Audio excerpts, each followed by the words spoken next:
Well, this is now a timeline I think we should all be very familiar with. The return of the Lord Jesus Christ, as it were, in year zero, the final conquest of the kingdom of men 50 years later, at the conclusion of the seventh vial. The seventh vial itself, which contains the seven thunders, as we saw yesterday, is the last 40 of that 50 years, commencing with the Battle of Armageddon and concluding with the destruction of Babylon the Great. So a vial that begins and ends in war. Now come with me to Revelation chapter 16, because Babylon the Great's destroyed, but the destruction of Great Babylon is spoken about in a very detailed way. Revelation 16 and verse 19. Of course, this is going to set us up for the next three studies, because it says in Revelation 16 verse 19 that the great city was divided into three parts. The cities of the nations fell, and great Babylon came in remembrance before God to give unto her the cup of the wine of the fierceness of his wrath. Now, what were the three parts of the city that Babylon was divided into? Well, the answer is contained in verse 13 of Revelation 16. I saw three unclean spirits like frogs come out of the mouth of the dragon, out of the mouth of the beast, and out of the mouth of the false prophet. So it might help you, if you don't have anything in your margin beside Revelation 16 and verse 13, to just put in some definitions. We've got three components of the kingdom of men.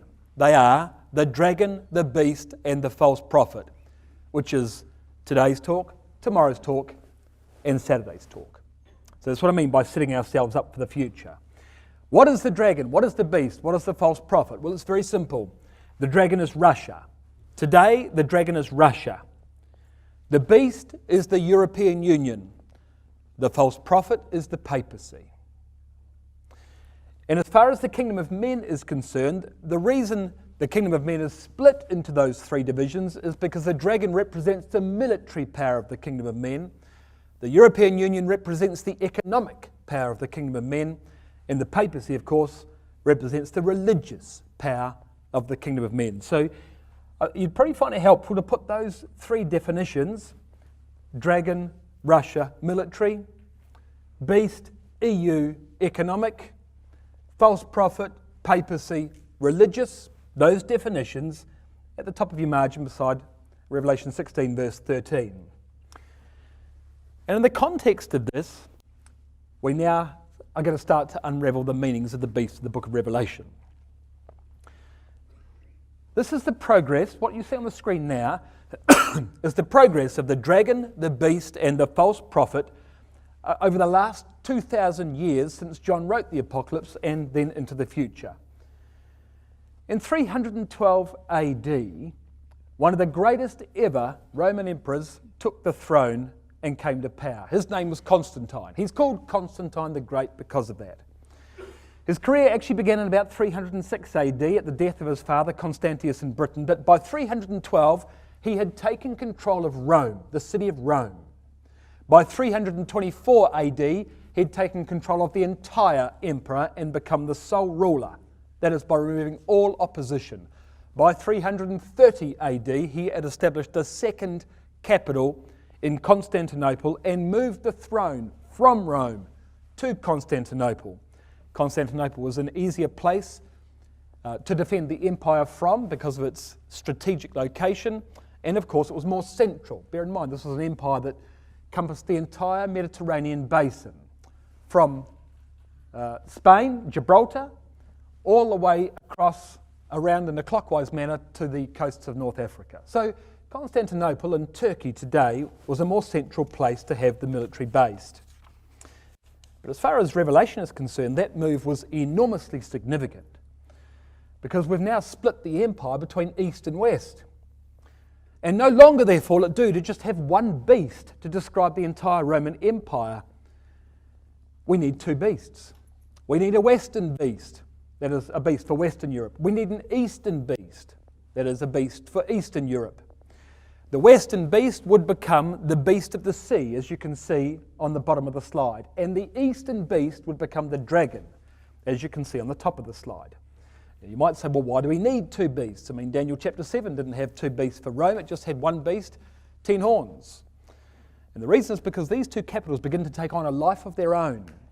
And Revelation, of course, is the detail which is not supplied in Daniel. Daniel might look at the Roman Empire as an empire that was going to start 500 years in the future. Well, when John writes the book of Revelation, he's in the Roman Empire, and this detail is imminent as far as his particular location is concerned on the chronological timeline of history.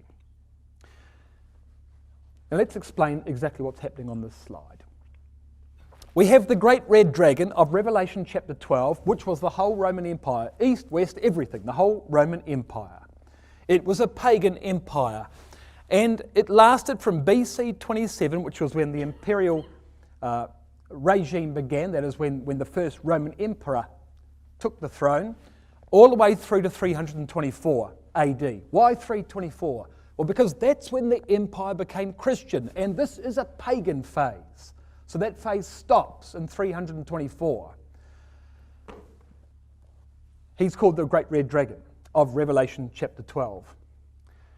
But in 330 AD, the second capital was created, and the military was moved to Constantinople in the east. And so we're saying from 330 onwards, the dragon appears in Constantinople. He moves to Moscow for reasons I'll show you shortly, and will then come back. You see the kink in the line? He's going to come back to Constantinople before Armageddon. Russia will take Constantinople before the Battle of Armageddon. The story of the dragon is the story of today's class, is actually not that complicated. But the story of the beast is, this is not for today, this is for tomorrow. But this beast of the sea runs from 324 through to 1957. Now this beast is simply the Christian Roman Empire in Western Europe. But you understand that if the military's gone to Constantinople, there's not much of a military in Rome. The consequence of that was that Western Europe was an unrestful empire. And at various times, there were revolutions. And the beast couldn't control, the military power of Rome could not control all of Western Europe. The military power of Constantinople could absolutely control all of Eastern Europe. The consequence of that was, in addition to the beast of the sea, a beast of the earth is created. In very simple terms, the sea, the word sea in the definition of those beasts represents the coast, and the word earth represents inland. So the beast of the sea was the coastal area of Western Europe. The beast of the earth was the inland area. The beast of the earth, of course, is the Holy Roman Empire, a Germanic empire compassing the area from Germany down to Italy.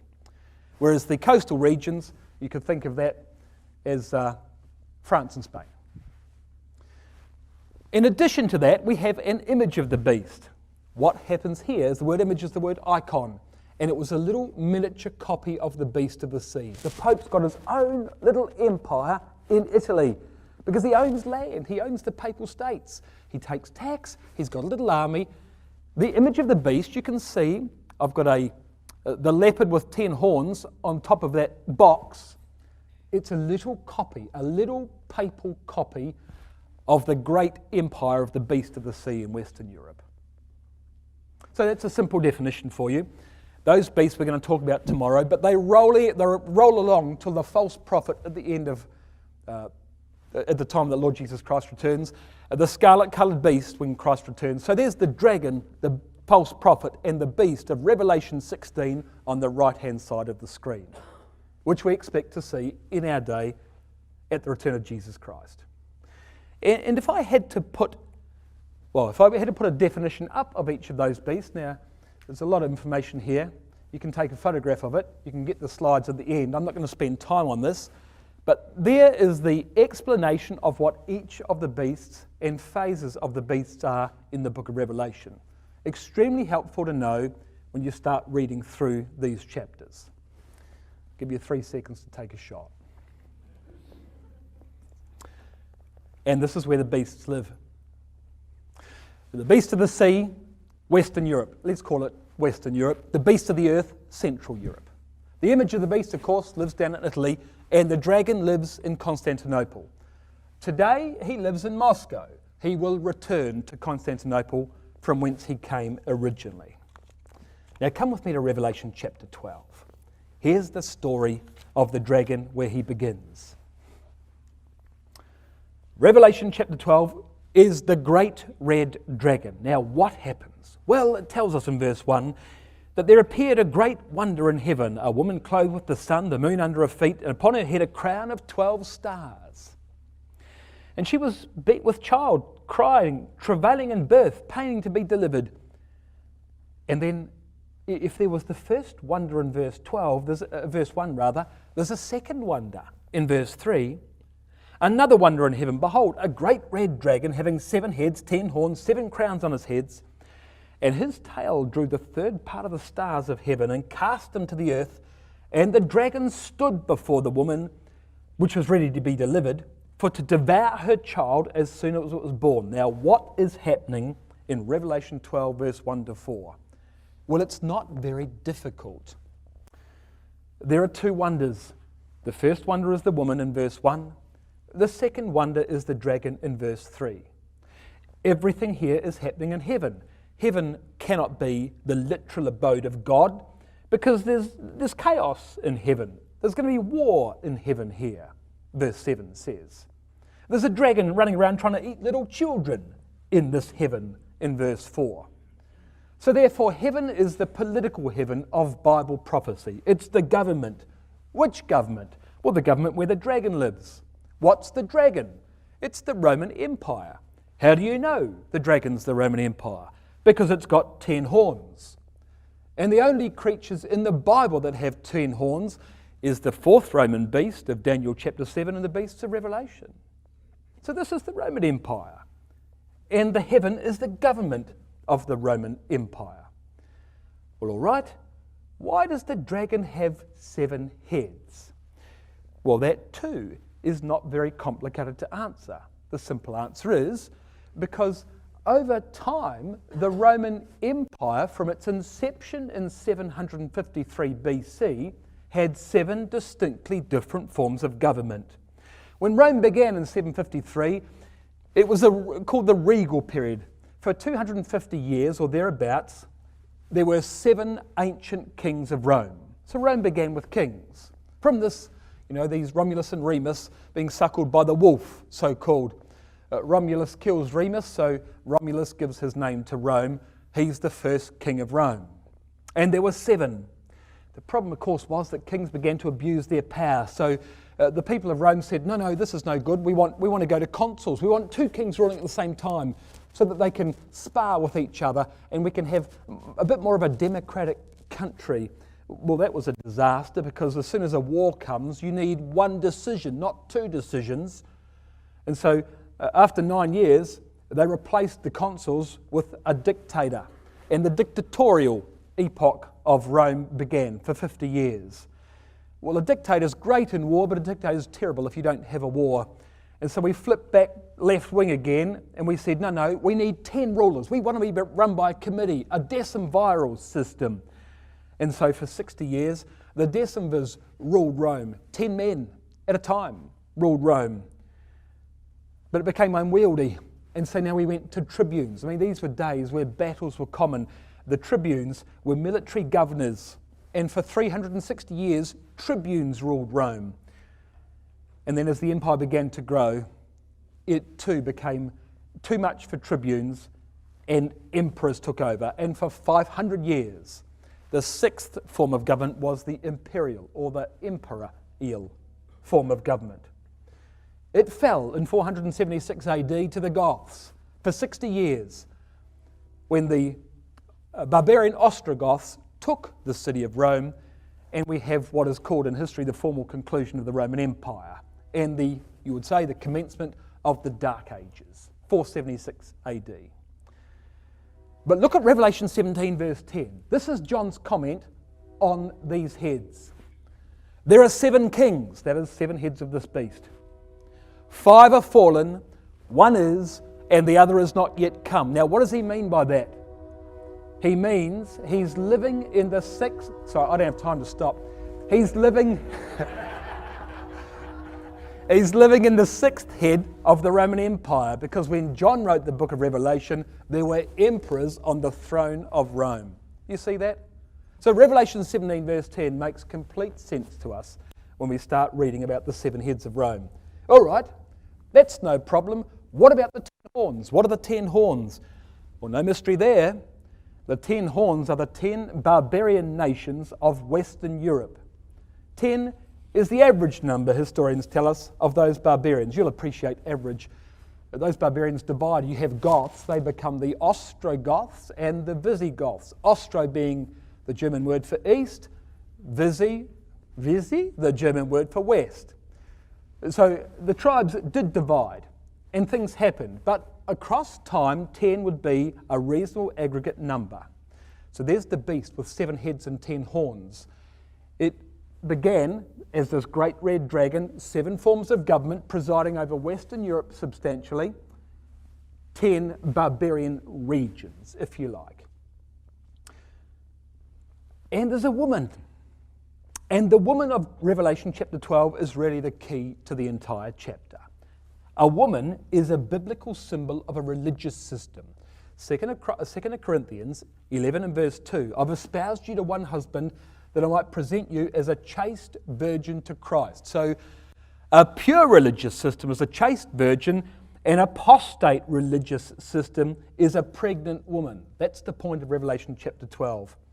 And in this case, it's not just any religious system, it's a Christian religious system, because Christ's name appears in verse 10 of this chapter. When Constantine took over, they thought the kingdom of God had come. So it's a Christian religious system. Do you know, we can date ourselves straight away in Revelation 12 when we start to look at this, because it's evidently a phase of the Roman Empire, the 10-horned beast, which is where Christianity appears in verse 1. Well, that's got to be about 324 AD. Constantine was the first Christian emperor of the Roman Empire. There were no other Christian emperors before him. So we're going to land pretty squarely in history in our interpretation of Revelation chapter 12. What's going on in verse 1? Well, she's clothed with the sun. What does that mean? It means she's got the support of the emperor, because the sun is a symbol of the emperor. And she's standing on the moon. What does that mean? It means she's triumphed over paganism. The moon's a symbol of paganism. Now, how do we get that? Genesis chapter 1 verse 16. The sun and the moon were ruling powers. So the emperors of Christianity, in this case, are the sun. The emperors of paganism, in this case, are the moon. Suns and moons are both ruling powers, and the emperors of Christianity have triumphed over the emperors of paganism. And that's what's going to happen here. Because what occurs is that this dragon in verse 4 casts a third of the stars of heaven to the ground. Now, what does that mean? Well, just in the context of the symbols we've already explained, he's going to cast a third of the rulers of government out of office. Which rulers? Well, here's what happened. In 312 AD, there were 3 rulers of the Roman Empire. In the red section, Constantine ruled the entire western half of the Roman Empire. I mean, it began as 4 rulers. Constantine's won the Battle of Milvian Bridge, and he's now taken the far western and the central western portions. He owns the red. And in the purple, Greece was ruled by Licinius, and Turkey was ruled by Maximin. In 313 AD, Licinius, who in fact was Constantine's brother-in-law, the fella in Greece here, he and Constantine proclaimed the Edict of Milan, which simply said that Christianity is a legal religion. They made it legal in the Roman Empire, as opposed to paganism. Well, Maximin in Turkey had no time for that whatsoever, so he went to war against Licinius and was defeated. So that quarter, if you like, of the Roman Empire, the right-handmost of the 3 emperors, fell out of heaven, lost his power. And now the empire is divided between the red and the purple. Constantine in the red, Licinius in the purple. And guess what happened in 316 AD? Licinius flipped back to paganism. and there was war in heaven in verse 7. Michael and his angels fought against the dragon and his angels. This is Constantine versus Licinius. And the great red dragon, verse 9, was cast out, that old serpent called the devil and Satan. Constantine won. He deposed paganism. He didn't kill Licinius. I mean, he was his brother-in-law. They were mates for a little while there. He said, you can go and drink poison. Make sure it's done by dinner time. Now, Constantine, by 324, is the sole ruler of the entire Roman Empire, the red and the purple areas. He's got the lot, all by himself. And in 330, he moves the capital. He shifted himself to Constantinople with the military. Now, here's a question for you. This is how things look in 330 AD. Beast, 7 heads, 10 horns in the west, dragon in the east. The dragon would become the symbol of the military power. Here's the question. Why doesn't the dragon have 7 heads? And the answer is, what do the 7 heads represent? They represent 7 forms of government. How many forms of government were there in the dragon? Only one. It's imperial. There was only ever going to be one form of government in the dragon. It would be ruled by an emperor, and that was that. No negotiation. So therefore only one head on the dragon. All right? Well, why doesn't the dragon have 10 horns? Because the 10 horns are the barbarians of Western Europe, the red area. There are no horns in the purple area. So the dragon's just a dragon. And the beast with 7 heads, those legacy heads of the ancient Roman Empire, and the 10 horns, they all remain in Western Europe. You see? No mystery there. It's really not that complicated. But never underestimate the power of Constantinople. Do you know, Constantine became the sole ruler of the Roman Empire in 324 AD. In 325 AD, 1 year later, he convened the First Ecumenical Council in Nicaea. Nicaea is just down the road from Constantinople. And in 325, what did they say? Jesus is God. They wrote the Nicene Creed, presided over by Constantine. In 381, the First Council of Constantinople. That is the second great ecumenical council. The Holy Spirit is God. So the Trinity is enshrined by 381 AD. The third council in Ephesus, of all places, where Diana used to live. Mary's the mother of God. Catholic doctrine was decided in Constantinople. The Catholic Church was born in Constantinople. Eventually, Justinian, the emperor of Constantinople, gave control of religion to the Pope. But you understand, Constantinople is the birthplace of the Roman Catholic Church. Now come to Revelation 13. Here's the next phase of the beast. Revelation chapter 12, we've got a pagan beast converting to Christianity. I mean, I say converting liberally. He was converted, he didn't have a choice. It came through war. In Revelation 13, look what happens. I stood on the sand of the sea, and I saw a beast rise up out of the sea, having 7 heads and 10 horns, and upon his horns 10 crowns, and upon his heads the name of blasphemy. Now this is the beast of the sea. It's the Christian phase of the Roman Empire in Western Europe. It's not a dragon, it's a beast. 7 heads, 10 horns. Western European. But there's a problem. Because can you see what it says about the horns in chapter 13, verse 1? Compared with what it said about the horns in chapter 12, verse 3. In chapter 12, verse 3, it says, the horns. I mean the crowns, I'm sorry. It said in chapter 12, verse 3, that the crowns were upon the head of the beast. In chapter 13, verse 1, it says the crowns are upon the horns. Now, what's happened? The great red dragon of Revelation 12, 7 heads, 10 horns, and 10 crowns on its heads. When that dragon migrates to a beast in Revelation 13, the crowns leave the heads and they jump onto the horns. So now each of the 10 horns is crowned. What's going on? Well, in simple terms, you could say we have a decentralization of power. What in fact happened is that in 476, Rome was taken by the Goths. The barbarians now rule themselves. We have the fall of the Roman Empire, the decline and fall of the Roman Empire. And this Christian beast really Those crowns mounted the horns in 476 AD when the empire fell. That's what you're looking at in Revelation 13. Well, that wasn't very good for the Roman Empire. We've got a very powerful military in the east under Justinian, and a Rome which has fallen in the west, and the barbarians have taken control. The thing about the barbarians was that they were Christian, but they weren't Trinitarian, they were Arian, so they had no time for the papacy whatsoever, and they wanted Rome to govern themselves. Well, it says in verse 3, I saw one of his heads, that beast. It was wounded to death, and the deadly wound was healed, and all the world wondered after the beast. What's going on? Well, the head was imperial. The Goths came and wounded the imperial head, but they didn't kill it, because as soon as the Goths were removed, another emperor ascends the throne.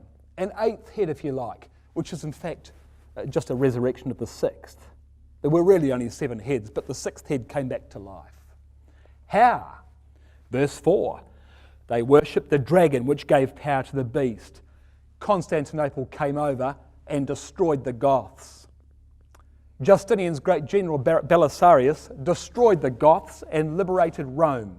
It was as simple as that.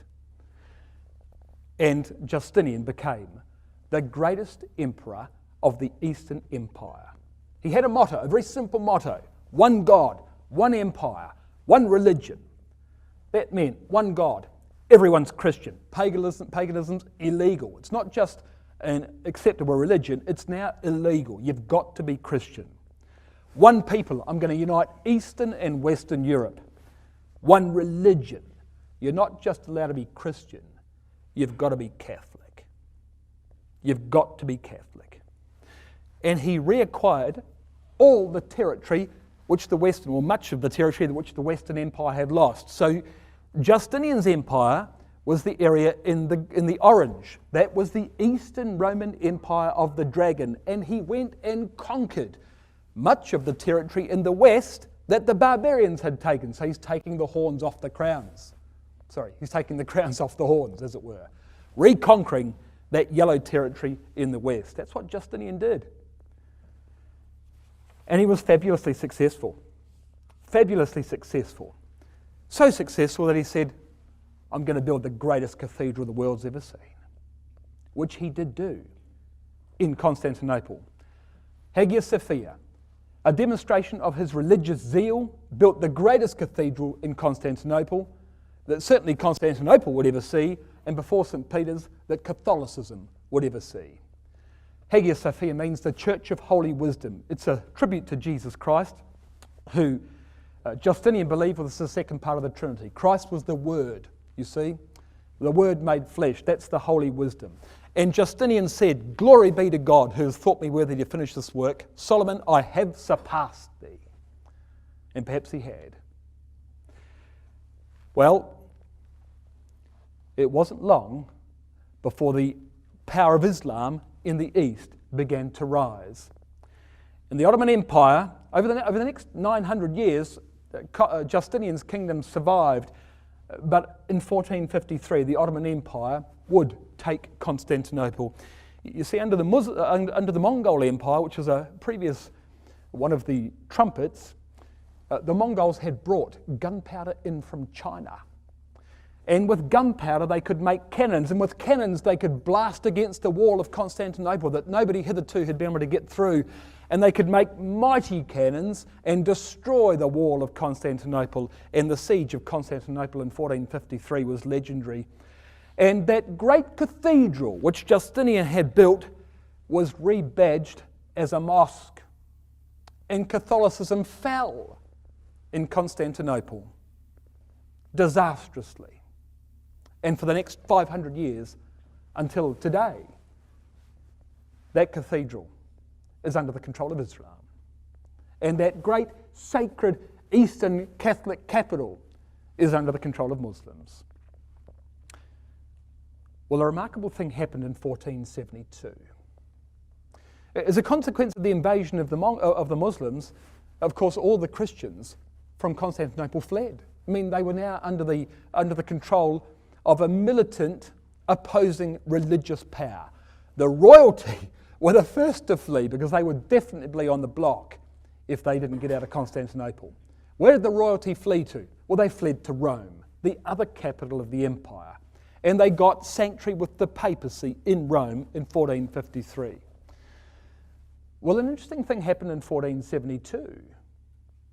Ivan the Great, who wasn't a real attractive fella, living in Moscow, had a little bit of an empire up there in Russia, but nobody would marry him. And so he came down to Rome. He wasn't going to go to Constantinople. He was Christian. Russia had been converted to Christianity already. He came down to Rome looking for a wife, and the Pope said, you know what, I've got just a girl for you, Sophia Palaeologos. She's a niece of the last Byzantine heir of Constantinople. Here's the deal. If you marry her, you marry the title deeds of the throne of Constantinople. Don't you know? Now, what the Pope hoped, of course, was that Sophia would convert Ivan to Catholicism. Well, she certainly married Ivan, but she didn't convert him to Catholicism. She converted him to Eastern Orthodoxy. But the moment she went up north to Moscow, all the Christians of Constantinople followed her up to Moscow.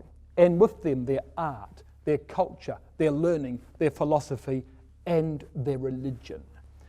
And historians record it like that. Instantly in 1472 there was born the Third Rome. And that Russian monk, Philotheus, 2 Romes have fallen, but the third stands, and a fourth there will not be. There was Rome, there was Nova Roma, which they renamed Constantinople, and then there was Moscow, the Third Rome. And can you see? The dragon migrated to Moscow in 1472. So the dragon is in Moscow. That's why I told you in Revelation 16, the dragon is Russia.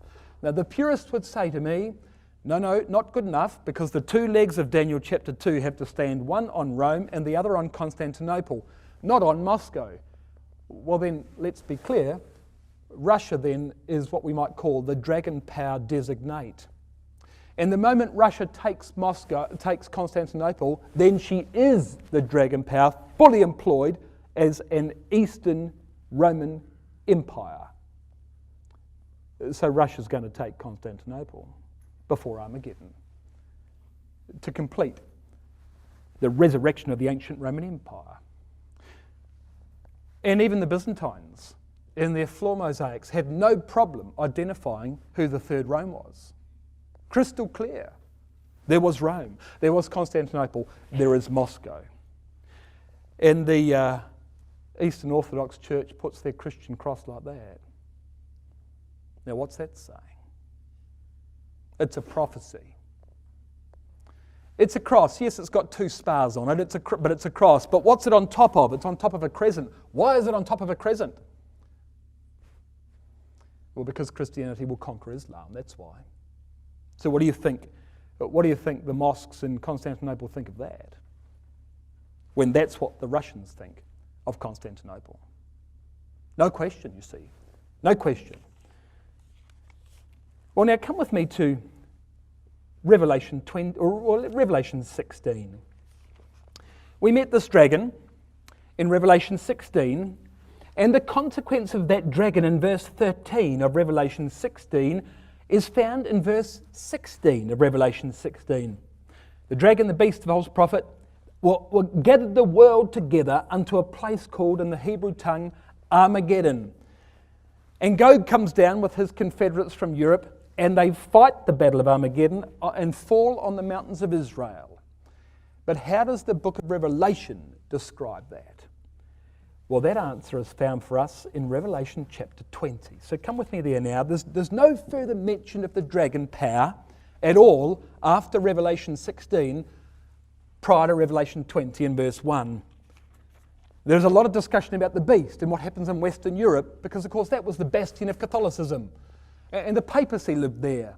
And the persecution of the saints was conducted from there, from Western Europe, under the domain of the beast. The dragon was just the military power.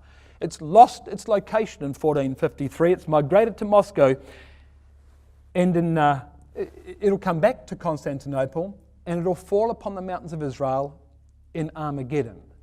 but it won't die. If you just we're in Revelation 20, if you cast your eye up to verse 20 of Revelation 19, you see that the beast and the false prophet are executed in year 50 of our timeline. In year 50, the dragon is not killed at all.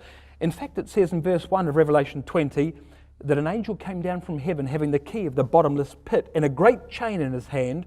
He laid hold on the dragon, that old serpent, which is the devil and Satan, and bound him 1,000 years. So the beast dies in year 50. The false prophet dies in year 50. They're cast into the lake of fire in Revelation 19 and verse 20. The dragon does not die. He's simply put on ice for the next 1,000 years, and he comes back to life at the end of the kingdom age. Verse 7 of Revelation 20. And when the 1,000 years are expired, so we're talking 3000 AD, in 1,000 years' time, Satan shall be loosed out of his prison and shall go out to deceive the nations that are in the four quarters of the earth, Gog and Magog, to gather them together to battle, the number of whom is as the sand of the sea. And they went up on the breadth of the earth and compassed the camp of the saints about, and the beloved city, and fire came down from God out of heaven and devoured them. Now, what's happening here? I mean, this is almost too remarkable to contemplate. You have an attack upon Jerusalem by a mortal army thinking that it can destroy an immortal population, Christ and the saints, who are in the holy city of verse 9. The camp of the saints, Jerusalem. It's impossible to contemplate, really, not just because why would a mortal army think it can destroy an immortal army, but the kingdom age has been an age of unmixed good. There has been no false religion. This is not a revival of Catholicism. There is only one religion in the kingdom age. And for 1,000 years, men have not learned war anymore. But it appears they do at the end of the 1,000 years. What goes wrong? What happens?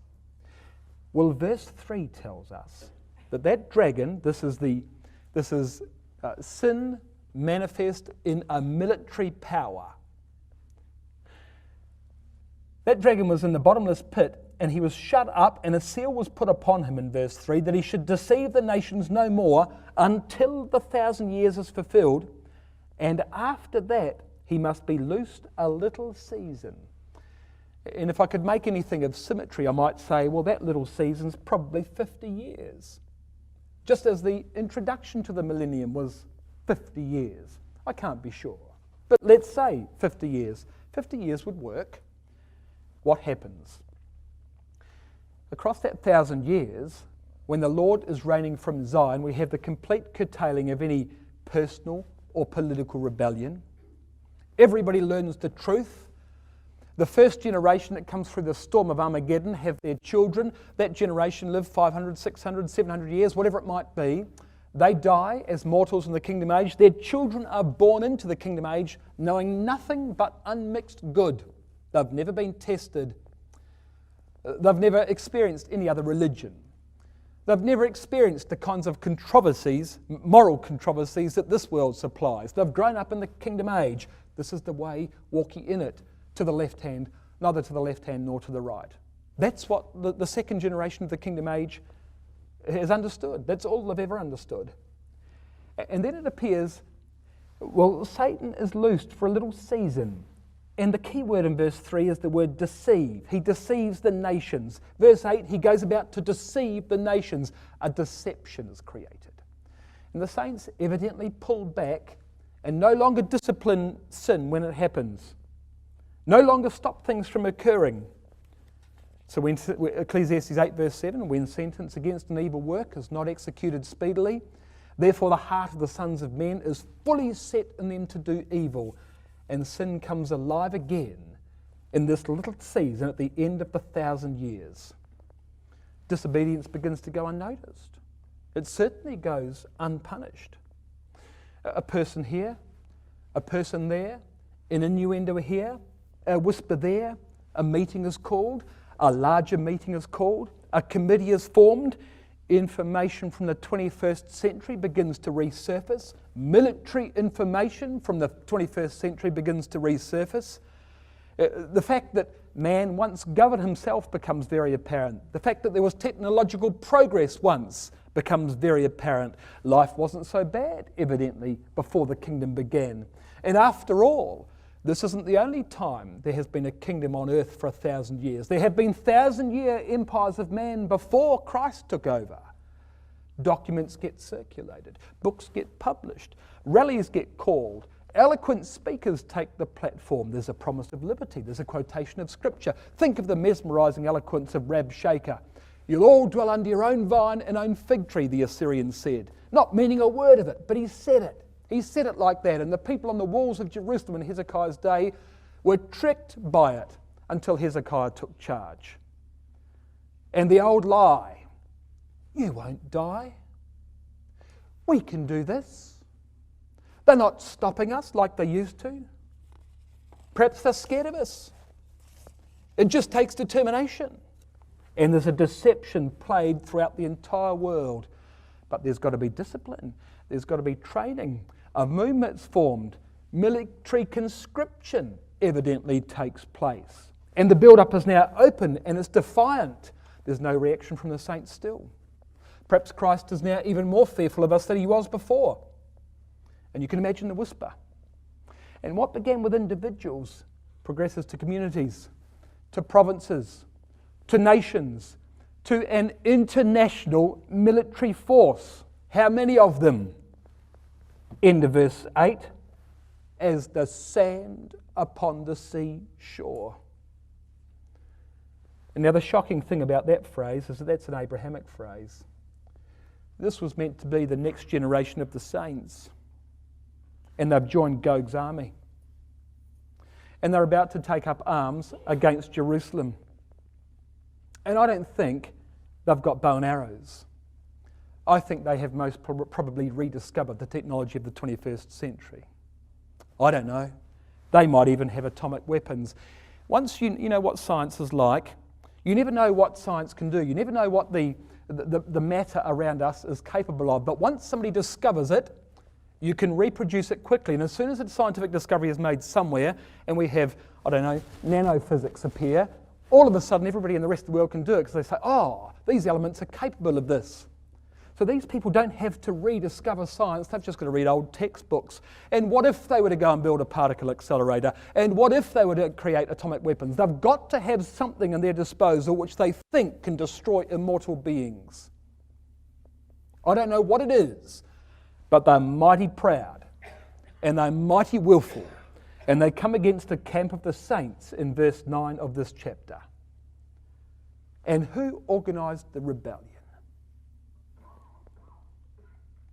Verse 8, Gog and Magog. Well, who are Gog and Magog? I've heard all sorts of different answers to who the identification of Gog and Magog might be. I don't think it's very difficult. I think it's the same people as Ezekiel 38.